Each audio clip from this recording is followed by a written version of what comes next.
Γεια σας. Σήμερα θα δούμε ακόμα μία κατηγορία επιθέτων, αυτά που τελειώνουν σε «ης» για το αρσενικό, «α» για το θηλυκό, «οίκο» για το ουδέτερο. Θα θυμηθούμε όμως πρώτα τι γνωρίζουμε, τι ξέρουμε. Ξέρουμε επίθετα που τελειώνουν σε «ως» για το αρσενικό, «ή» για το θηλυκό και «ο» για το ουδέτερο. Το πολύ γνωστό «καλός», «καλή», «καλό». Επίθετα σε «ως», «α», «ο». Επίσης γνωστό «ωραίος», «ωραία», «ωραίο», από τα πρώτα επίθετα που μαθαίνουμε στα ελληνικά.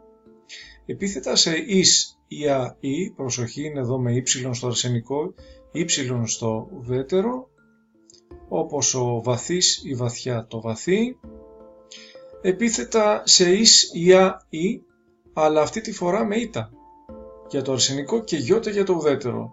Και συνήθως μιλάμε για χρώματα. Ο θαλασσής, η θαλασσιά, το θαλασσί. Η κατηγορία με την οποία θα ασχοληθούμε σήμερα τελειώνει σε «ης», «α», «οίκο», όπως είπαμε, και αυτά τα επίθετα μιλούν για εξωτερικά χαρακτηριστικά των ανθρώπων και για εσωτερικά. Τι εννοούμε? Ασπρομάλης, ασπρομάλα, ασπρομάλικο. Αυτός που έχει άσπρα μαλλιά. Γκριζομάλης, γκριζομάλα, γκριζομάλικο. Εξωτερικά χαρακτηριστικά. Αυτός που έχει γκρίζα μαλλιά. Εσωτερικά χαρακτηριστικά. Φοβιτσιάρης, φοβιτσιάρα, φοβιτσιάρικο. Αυτός που φοβάται. Πολύ εύκολα. Τσιγκούνης, τσιγκούνα, τσιγκούνικο. Αυτός που δεν θέλει να ξοδεύει χρήματα. Ακόμα ένα εσωτερικό χαρακτηριστικό των ανθρώπων. Το αρσενικό, όπως και το ουσιαστικό, ο μανάβης, κλείνονται με τον ίδιο τρόπο. Δηλαδή, το αρσενικό, ο ασπρομάλης, ο φοβιτσιάρης, ο τσιγκούνης, κλείνεται όπως ο μανάβης. Τι θέλω να προσέξετε? Εδώ, προσοχή, μία συλλαβή ακόμα. Ο μανάβης, οι μανάβιδες. Το θηλυκό κλείνεται όπως η ελπίδα. Η ασπρομάλα, οι ασπρομάλες. Η ελπίδα, οι ελπίδες. Το ουδέτερο όπως το άδικο, τα άδικα. Δεν έχουμε δηλαδή κάποια ιδιαίτερη δυσκολία, κάποιες καινούργιες καταλήξεις.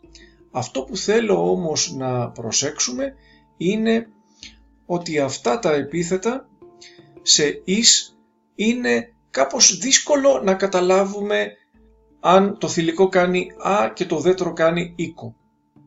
Γιατί έχουμε κι άλλα επίθετα σε «ης», όπου θα δούμε παρακάτω σε άλλα μαθήματα.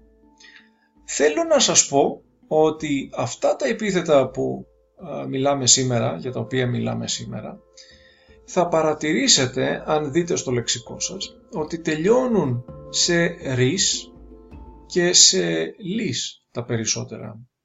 Αν λοιπόν πάτε στο λεξικό σας, στο online λεξικό, θα δείτε ότι τα περισσότερα από αυτά τελειώνουν σε «ρις» και σε «λις». Οπότε μπορούμε εύκολα να σκεφτούμε ότι το θηλυκό κάνει σε «α» και το ουδέτερο σε «οίκο». Να και ένα παράδειγμα ολοκληρωμένο. Ο πεισματάρης με τις υπόλοιπες πτώσεις, οι πεισματάριδες, ο μανάβης, οι μανάβιδες, όπως θύμισα, η πεισματάρα, οι πεισματάρες, και εδώ δεν έχουμε κάποια δυσκολία, το πεισματάρικο, τα πεισματάρικα. Λίγο προσοχή στην κατάληξη «οίκο». Σας ευχαριστώ πολύ.